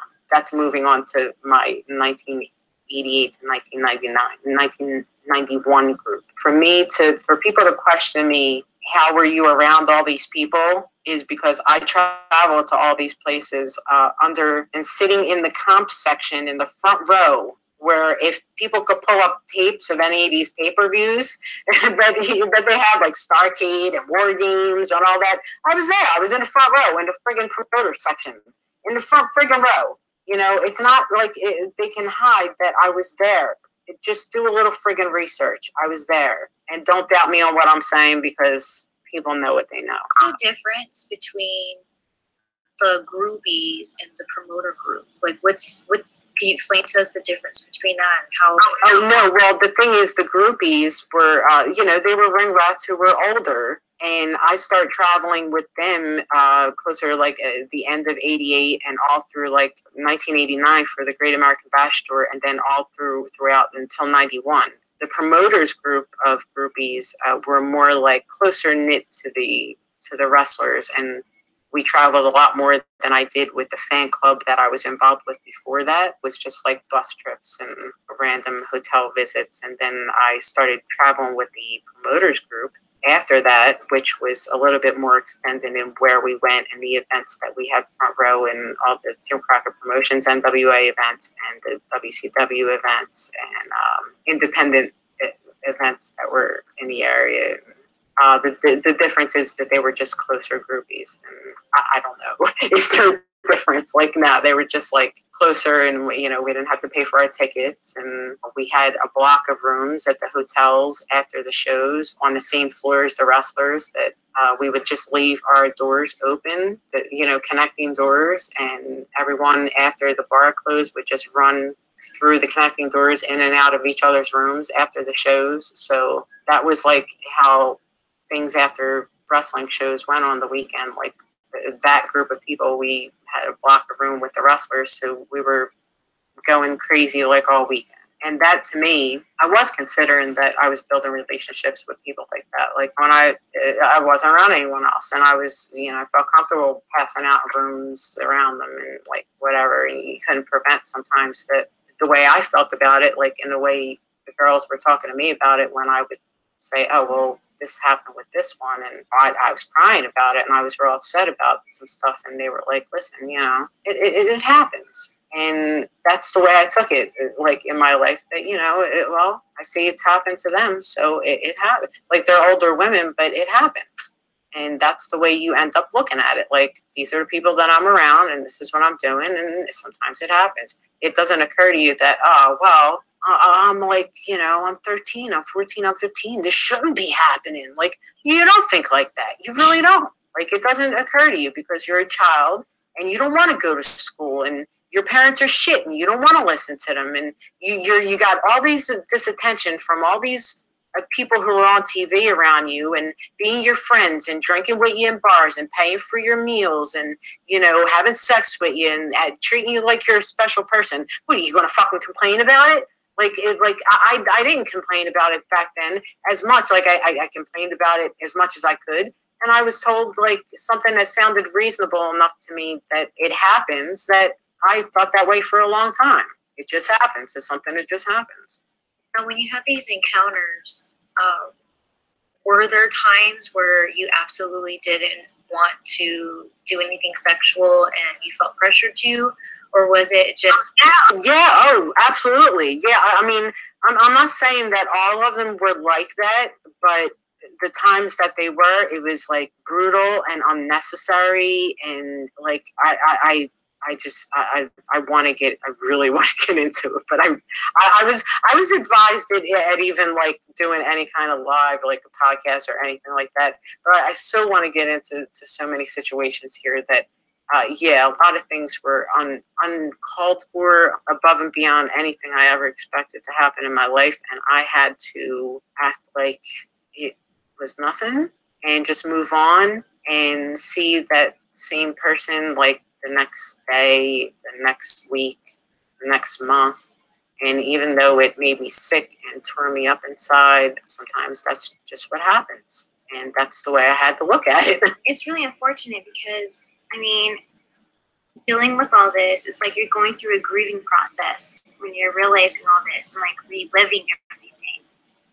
And for me personally, I feel people who have been attacking towards me and they don't take ownership of it and they claim to have a life that is so great and they don't hurt anyone and they have this persona about them.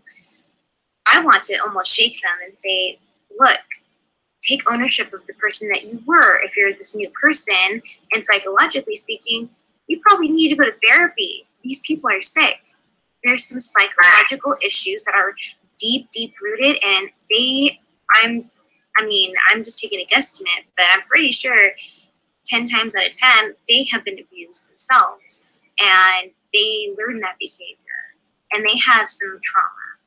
And it would only be in their benefit to speak up about it and get some healing about it. And I just think it's really sad, and I think it's a big cycle. And I think that it's really healing and positive to talk about things and take ownership of things. You'll have to speak up. When you don't speak up and you bury things, you make yourself sick. As I start saying before, that I didn't finish because I'm a rambly speaker. I apologize again. I was nauseous every day for a good 30 years, no exaggeration. And after I came home from Bethlehem, and I sat down on my couch and I said to my daughter, "I'm not nauseous." And she was like, "Oh, well, yeah, but tomorrow will come." And, we're laughing at each other. "Yeah, tomorrow I'll be here." And this was the day that I went up to this book signing to do this. And then the next day I woke up and I wasn't nauseous. And every day I've woke up since then, I have not been nauseous. I mean, I've still been having, I still have stomach problems because that'll just last all my life.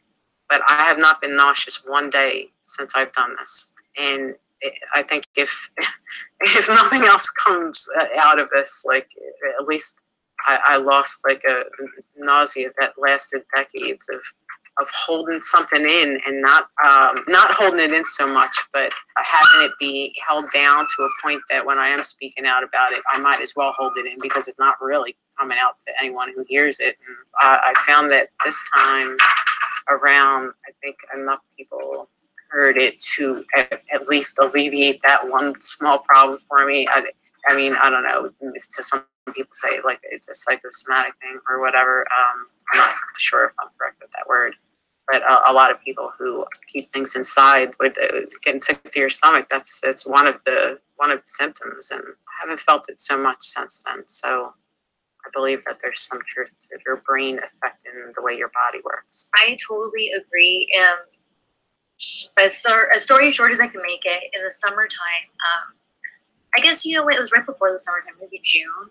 From June up until just a few months ago, I really went through this really weird time where I was in a constant state of being nauseated. And what's interesting is for many, many years, like definitely over 10, you know what? No, now I look at it, like, to be honest with you, like my whole entire life, I thought it was normal to wake up feeling like I had to throw up. And it wasn't until around 2011, I shared with Danielle, that, I just feel like throwing up. I always feel that way. And she was like, that's not normal, right? And I was like, wait, it's not?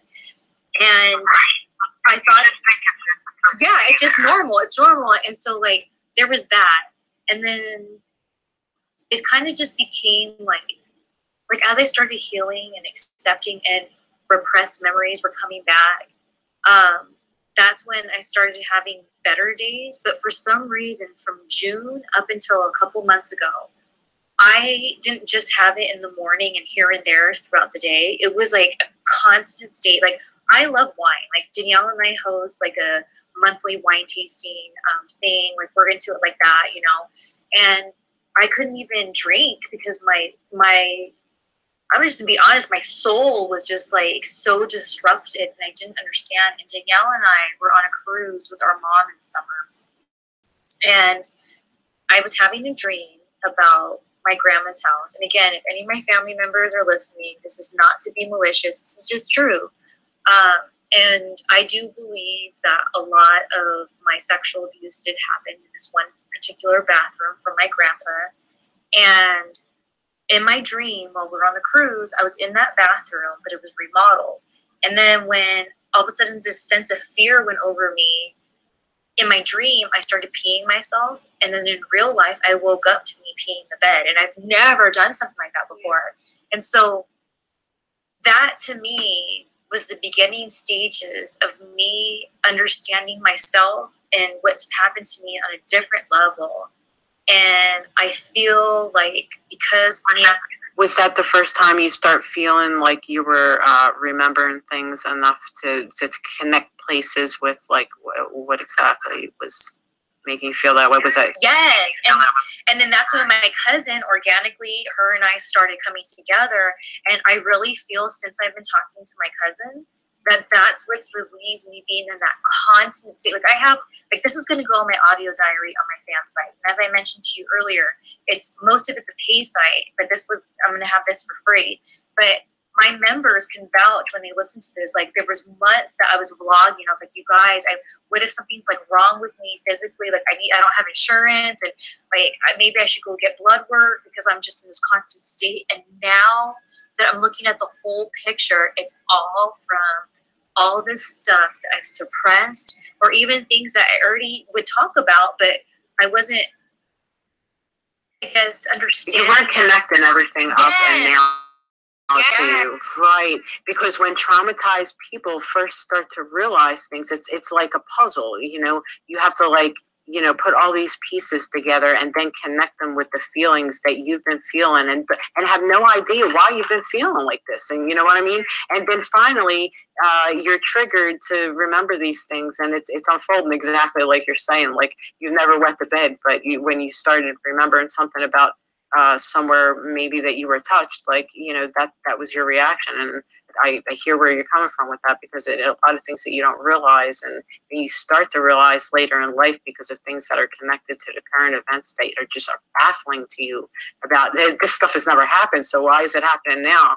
And, you know, if you actually have like therapists unraveling it, and even neurologists for me on my behalf unravel a lot of things, because I have levels of brain damage that aren't very delightful either. So on top of the abuse and everything else, like it always helps to when you're having those memories and you know your feelings aren't connecting right to everything that you remember. You know, there has to be a way to bring that stuff up and bring it out so that you know how to control it in your life and have it not make you sick and unaware of why it is you feel like you do as a person, because some people think they're going nuts, not knowing why they feel a certain way. And that sounds scary to confront those feelings, because what we're told is, I don't want to feel uncomfortable, so I'm not going to do or say things that make me feel uncomfortable. And that's when we have subconscious issues, because the truth makes everyone uncomfortable is what the problem is. And the thing is, when you don't deal with the truth and you bury it and you put lies on top of it to try to satisfy how everyone else wants you to feel, that's what makes you sick. Like you can't you can't do that and then expect for you to be healthy in your brain later in life, because you're suppressing things for other people's satisfaction, and it explodes eventually if you keep pressing it down. And sometimes it explodes in negative ways of not just people going out screaming, or some people wetting the bed, or some people going out murdering people. Like it explodes in different ways, and it's really a shame, because by the time it gets to points that a lot of, like you said, you know, your family abused you and everything, and it's not coming out till later because you're connecting with someone to talk about it. And a lot of like lawmakers even don't realize that people sometimes have to be through years of therapy before they realize that they're even traumatized or they're acting out in any way. And then they have to be sat down and kind of like rewired in their brain to know that, listen, you have to think a different way because this is what happened to you. Like it takes a long time for some victims of trauma to realize what happened to them. And then they go through an acceptance process that takes even longer. And wanting to talk to people beyond a therapist's office is then even harder, you know, because especially when you're talking about something about like your family, of course, the rest of your family isn't going to want to hear about that because it's disappointing and it's not something that people want to hear. And the truth hurts. But if it's hurting you, come out with it already, because you know the truth hurts them, but it's hurting you more by holding it in. Exactly. And you know, I think it's a basic survival technique to just kind of go with the flow and say, oh well, I just need to get through this moment. And these traumatic moments, even as a child specifically, you don't understand quite what's happening. You don't know how to process it. But you learn to just move along because people are telling you, just get over it, move along. Yeah, and then take in the back of the head. And there's been a lot of studies that shown that a lot of repressed memories or just repressed emotions, they could lead to Alzheimer's and cancers and to things like that, because even though we are trying to not be consciously aware of things, it's something that's pressing against our brain, and you can get rewired. You're absolutely right. I mean, I could agree more. I'll be very honest with you about physical conditions, and I was reminded of this on my Facebook because I looked at all my memories where from last year, a year to the day, I was in a hospital. This wasn't too long ago, and I was having these episodes of where I was bleeding from like every exit of my body. Not to get too graphic, but doctors said that they couldn't find anything specifically wrong with me that wasn't already wrong. They couldn't figure it out. Again, that was happening last year, and it has not happened again. So things do manifest from holding things in, like you get physical ailments, and literally, you're right. You could get cancer. You give yourself cancer by holding stuff in because it tears away at you, like in your stomach, and your brain, and at your heart, and your freaking soul. It's soul crushing to hold this shit in. Your heart is a big part of you, and that's what fuels you. And that's why I just keep everyone aware of this. And even like we're talking about bedwetting, and something about bedwetting is when you are on the end of being a psychologist and you have a child that's bedwetting, your first initial thing is going to be, okay, this is an anxiety response. What is the anxious symptoms? And then also a big thing of bedwetting sometimes, not always, but a lot of times, it has to do with sexual abuse. And so it's just like our bodies are so strong, and they're trying to tell us something. And we think that our minds rule our bodies, and they do in a sense.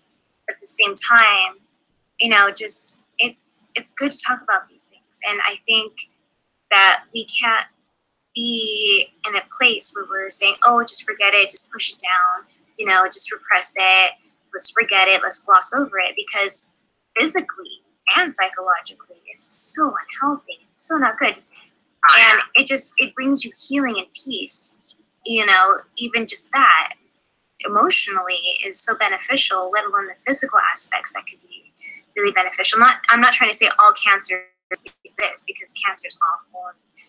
There's so many other factors that go into that. But as far as prevention and stuff like that, heart disease and things like that, blood pressure. Your blood pressure is definitely linked to stress.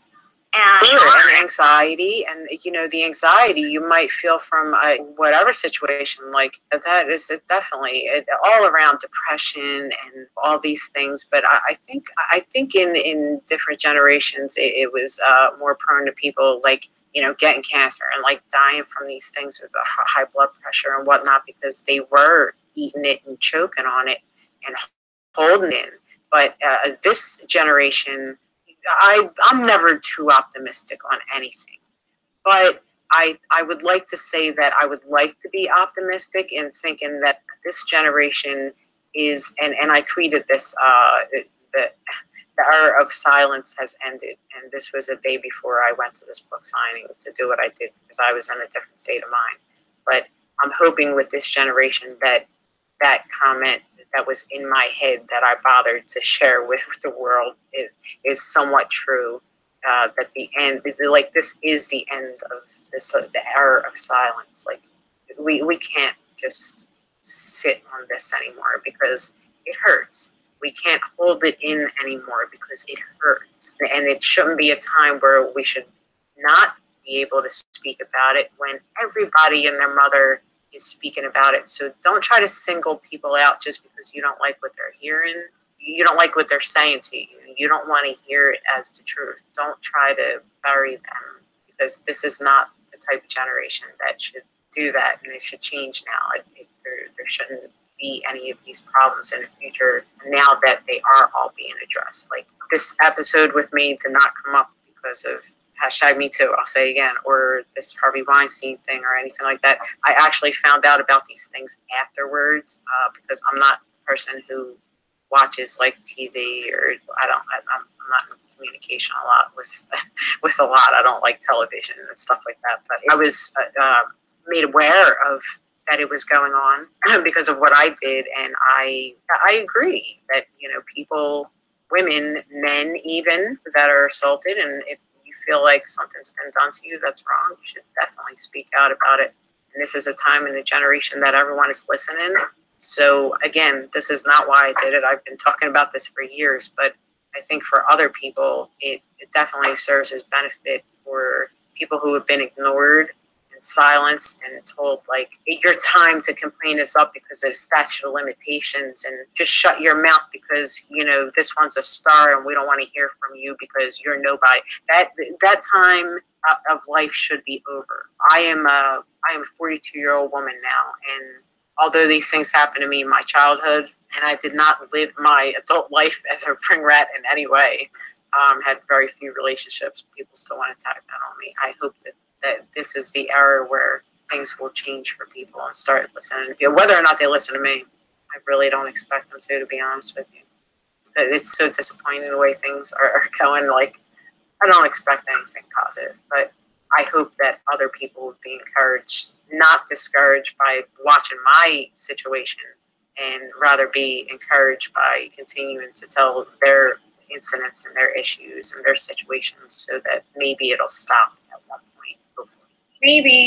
That's the hope, right? Well, before we let you go, I have to ask if anything that you could tell Mick Foley right now, if he's listening to this, what would you like to say?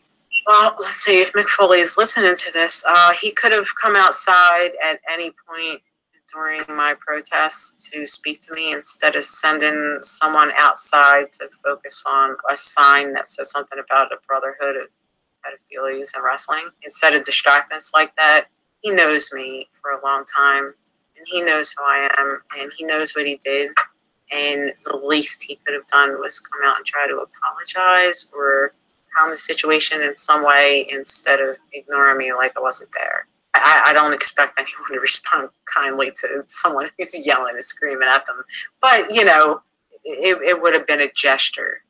And he's made no gesture, and since he made no gesture while I was there, and he continues to make no gesture to respond, know that people know me, and people are reading you for staying silent. So the longer you don't answer or address the situation, you and your friends, the worse it makes you look.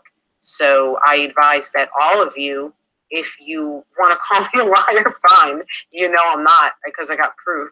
But just think about this, like all your fans that are defending you, eventually they're going to start to question why you're not addressing and answering this situation. Just something to think about. And that's what I have to say to Mick Foley.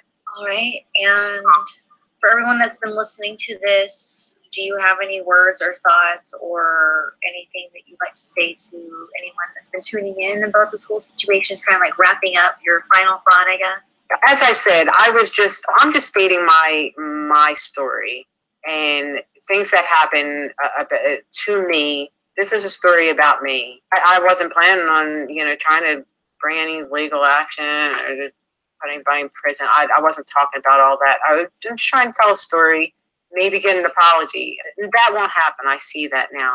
I think that people should think about whether or not Mick Foley is an appropriate representative of a rape and incest organization, and maybe get in touch with him about whether or not he wants to keep that position or be a respectful person and step down from that position. And I couldn't leave you with any more of a thought than that. All right. Well, I just want to thank you so much for taking time out of your life to answer some questions, because, like I mentioned before, when a fan, I have to go back and look at my Twitter to think that person told me that you were on Twitter and sent me your your official screen name, mention, whatever you want to call it. And when you and I first were talking, I knew that typing wasn't enough. Like, I needed to know from your mouth. I needed to hear it.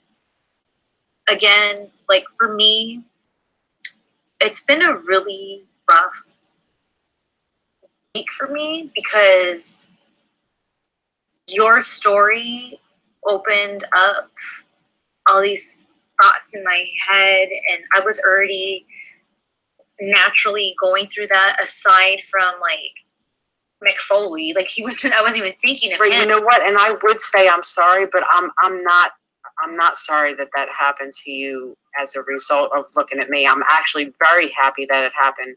And I couldn't be more thankful to you for reaching out to me and giving me a platform to speak on, to explain my story and get some misinformation corrected. And I appreciate you tolerating, my crying and my babbling and whatever. That you've actually both given me a lot to think about and a lot of good information that I felt really comfortable talking this out. And I really appreciate, again, that you've given me the platform to speak on. And I do feel for everything that you're saying. And if you ever need anyone to talk to or even vent to, you know where to find me.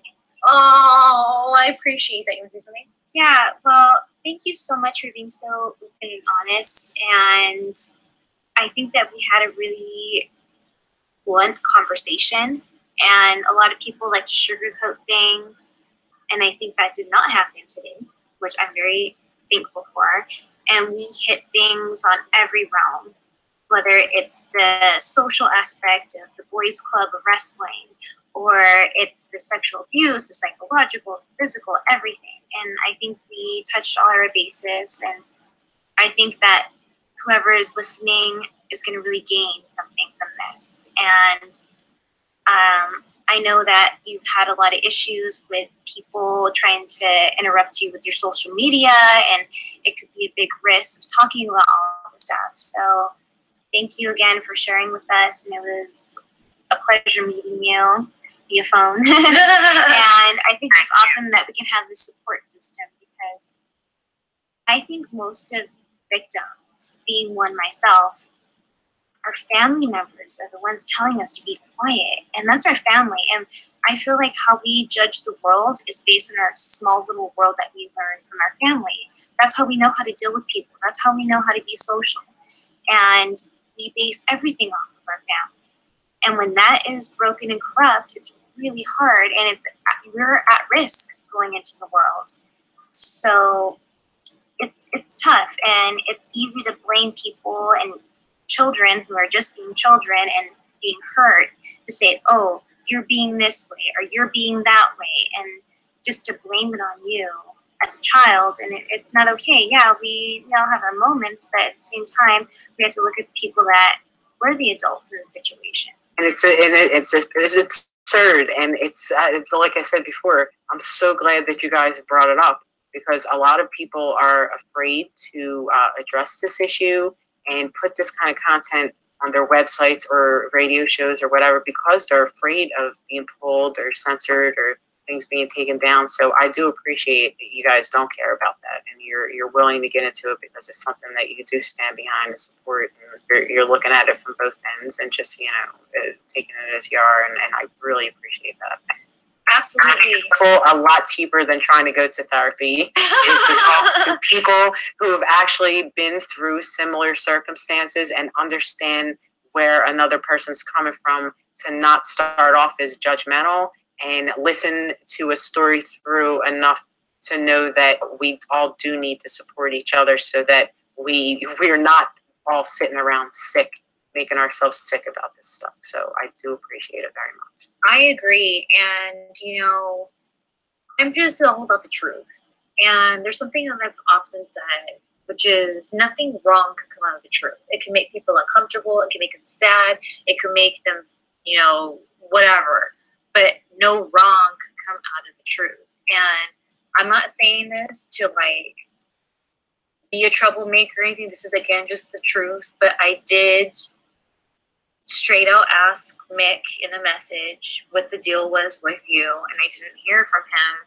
So I'm not trying to, I know some people can say, well, there's two sides to every story, and I did try to get that, but you can only do so much. And so I went with what I had, and that was you saying, hell yeah, I'll talk about it. So no reason why I shouldn't. I have nothing to hide, and I believe that the ones who aren't talking about it do have something to hide. So glad you contacted me. If anybody wants to see your posts or anything like that, where can they find you on social media?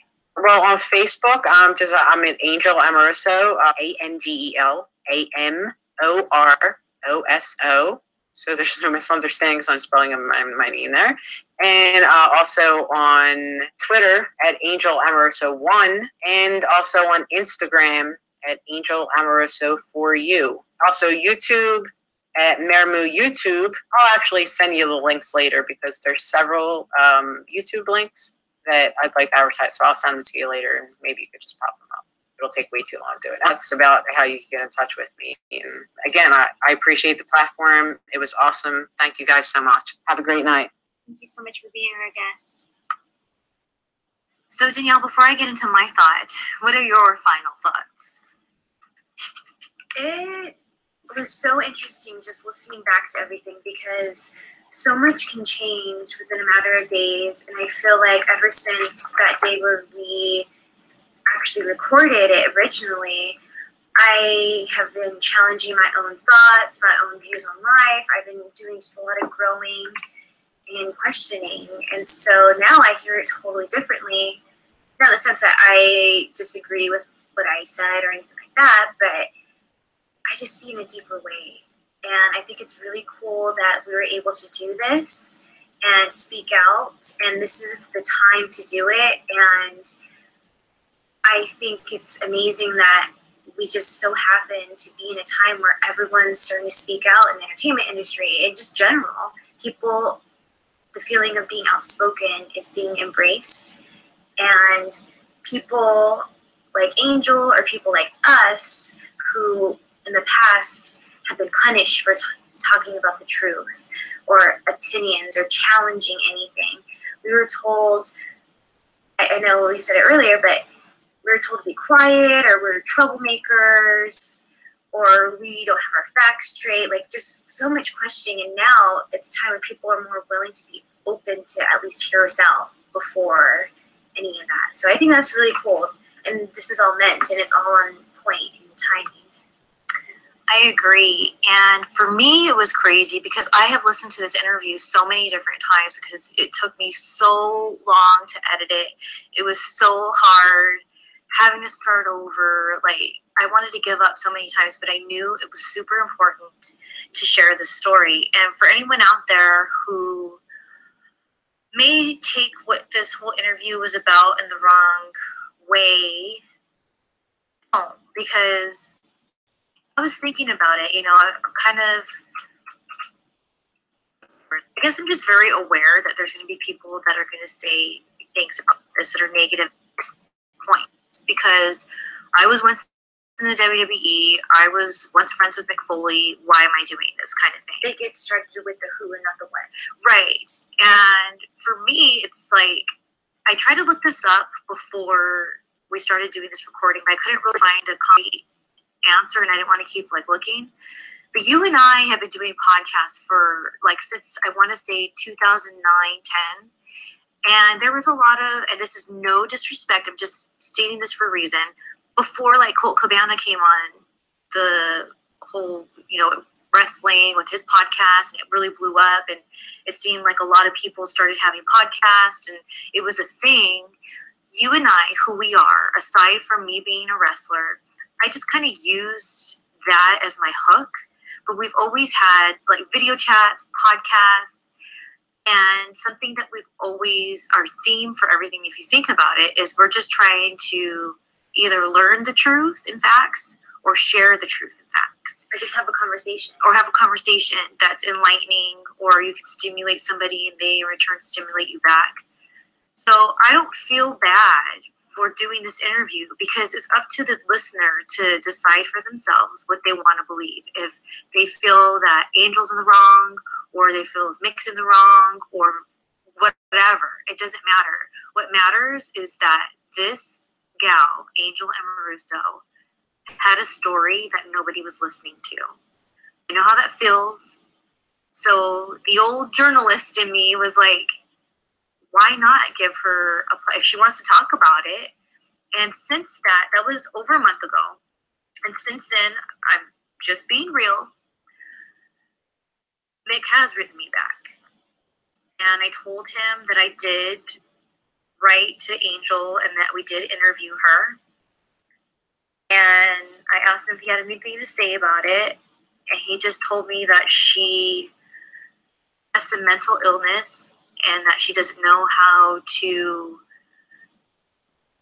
kind of decide what's fantasy and reality, and for me not to contact him anymore. So I'm not bringing that up to bury him. It's part of the freaking story. I mean, we started it. In fact, you know who started it? The fans started it. They said, hey, have you heard of this thing? So I'm just giving the conclusion, and I'm sure a lot of people are going to be upset with me and whatever. But if you are, obviously you don't really know me, because you would know that I wouldn't put something out there just for attention or for, you know, listeners or people to go to my website, because I'm putting this on my fan page that is a fan site that's a pay site, and I'm putting this audio diary for free. So I'm not making money off of this at all. I don't care about getting attention in the wrestling world because I'm freaking retired from wrestling. Yeah, I'll do appearances here and there if it's worth my while, but I don't care. So I just wanted to throw all of those little feelers out there because I just know how people are based on the past. And I'm really sorry that this is something we had to talk about, because I wish we didn't. I wish all of this was not true. I wish none of this was even a thing to even talk about, but it is. And it seems like no one else is talking about it. So why the hell not, right? Martinez girls. Keeping it real. Keeping it real. Keeping it real. Keeping it real. Keeping it real. You know what? We always, well, and that's something you can always guarantee with us. And you're going to hear all the details and all the different sides, and that's how it should be. No one should be hiding anything. Well, here's the thing. It's what about when people would say, oh, did you hear about what happened to Mick Foley, this chick, blah, blah, blah, let's go look at the link. And then they all discussed, even though they're supposed to be Mick Foley's friends, behind his back, and they all gossip about it. And I know this because people have talked to me about it since. And so no one's asking him anything. And that's why I contacted him, because I wanted to find out. I contacted him before Angel's interview. That's why in the interview I said that I had contacted him already, because I felt he's my friend. Let me hear him out off the record, not for the interview, but just as, holy crap, this is really crappy things to be said about somebody. So why assume or like play high school games? He's supposed to be my friend, so I'm going to go right to him and ask him. And you know, he blocked me, so I don't know. It is what it is, and we would love to hear people's feedback. Yes. It's going to be very interesting. So what you can do is comment below. I list also the links in the box below this audio, the links that Angel was referring to. And leave a comment. And here's the thing. You can totally leave a comment and not be a paying member of the site. Yeah, you have to make up a username, but it's totally free. You don't have to pay for it. I can't stress that enough. It's just, you know, like if you were to sign in with your Twitter somewhere or something like that. So please let us know, and we'll definitely do a follow-up on all of this. I actually would like to do a follow-up after I come back from, I'm going to be going to Philadelphia at the end of the month. So I think it'd be kind of cool. Okay, so it's January, and this is audio diary. So let's do a follow-up next month. Yes. And we'll see what the F happens, huh? Absolutely. All right, until next time. I'm Shelly. She's Danielle. Adios. Toodles.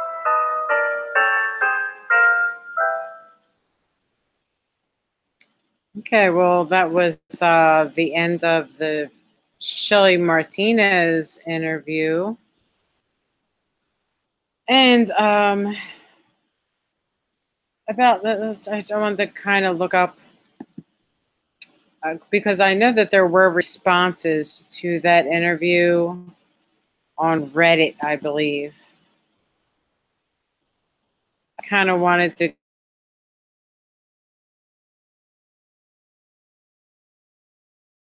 those responses. I think I'll make a whole other show out of reading responses later. So thank you for joining me for show 11, Angel Amoroso versus. Angel Amoroso versus Shelly Martinez. I hope you've all enjoyed it, and for anything that wasn't cleared up for you before, I hope it is now, that you heard it straight from the horse's mouth, so to say. So I hope you'll join me next time on Angel Amoroso Versus, where who knows what we'll be covering. Have a good night and a good life.